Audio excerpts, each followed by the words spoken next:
Bismillah. Assalamualaikum warahmatullahi wabarakatuh. Good evening, viewers. Or you watch this for night or morning. Yeah. Tonight we bring you our special report on the going wave of demonstration in Indonesia. What began a solution protest in Jakarta has now spread across the nation, drawing student, workers, and ordinary citizen in the streets.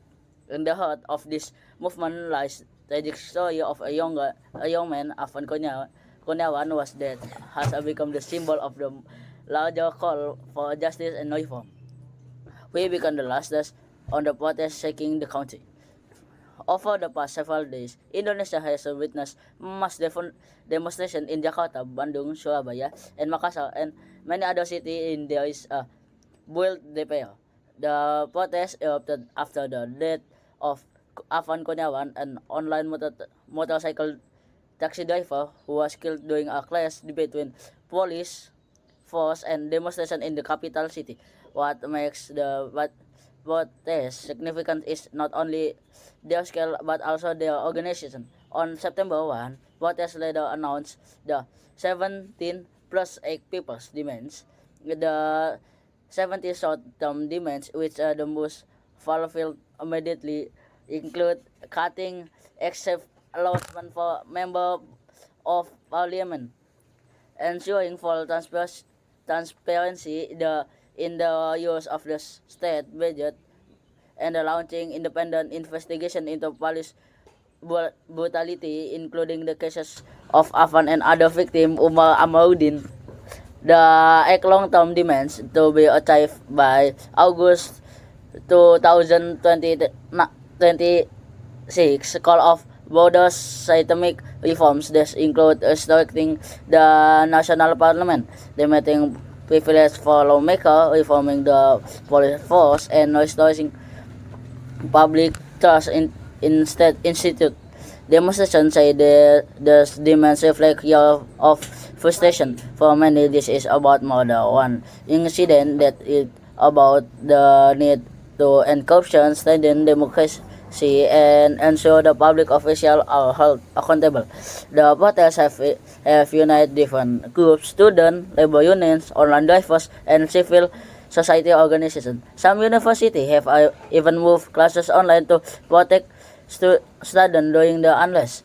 Although the demonstrations have been largely peaceful, tension remain high. Security forces are deployed in a large number, and observers warn that any further acts of excess force could escalate the situation even more. What is clear from the street in a powerful message: the people are demanding systemic change, and they want it now.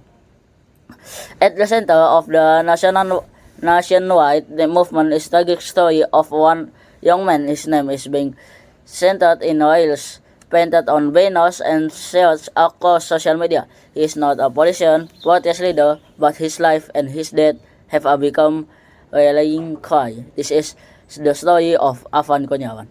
Afan Kurniawan was born on July 18, 2004 in Bandar Lampung. Friends and family remember him as quiet, polite, and responsible young man. To, to help support his family, Afan worked as an online motorcycle taxi driver while continuing his education. On the evening of August 28, 225, Afan was on a duty delivering a vehicle speed through the street. The vehicle ran over him. Afan was rushed to the hospital, but despite effort to save his life, he passed away. The news of his death spread quickly and shocked the nation.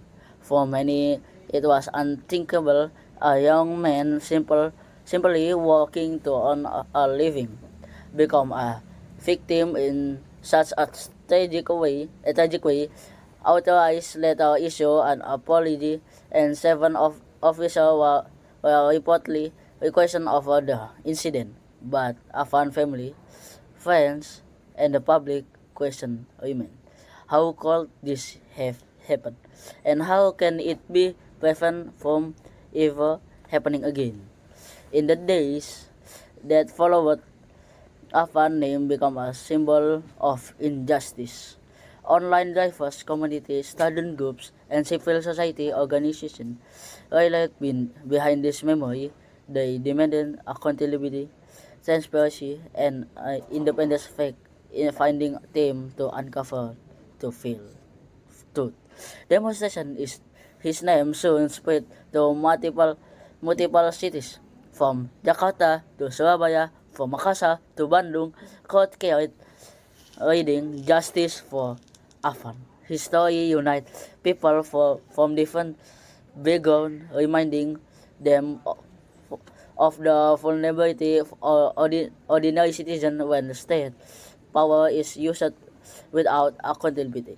Afan was not a protester, he was not a political figure, he was an ordinary young man trying to build better future for his family, and yet his story has now become a larger than life, a symbol of movement, a reminder that every life matters and every life lost in injustice must never be forgotten. As demonstration continue, Indonesia stand at a crossroad. On one side, there's a growing anger of the people, demanding reform and accountability. On the other, the state face the challenge, responding responsibility without silence for the voice of its citizen. The death of Afan Conan has already changed the course of this event. His story is no longer just about one family grief. It's about the future of the Indonesia future. Will the government respond to the 17 plus act demands? Will the tragedy Afan lead to real reform, or will become another name is in a long list of forgotten victims? For now, the people continue march the end Afan name echoes to the street, and we pay to Afan, yeah, already dead. And this for this news, yeah. I think that's all for me. Wassalamualaikum warahmatullahi wabarakatuh.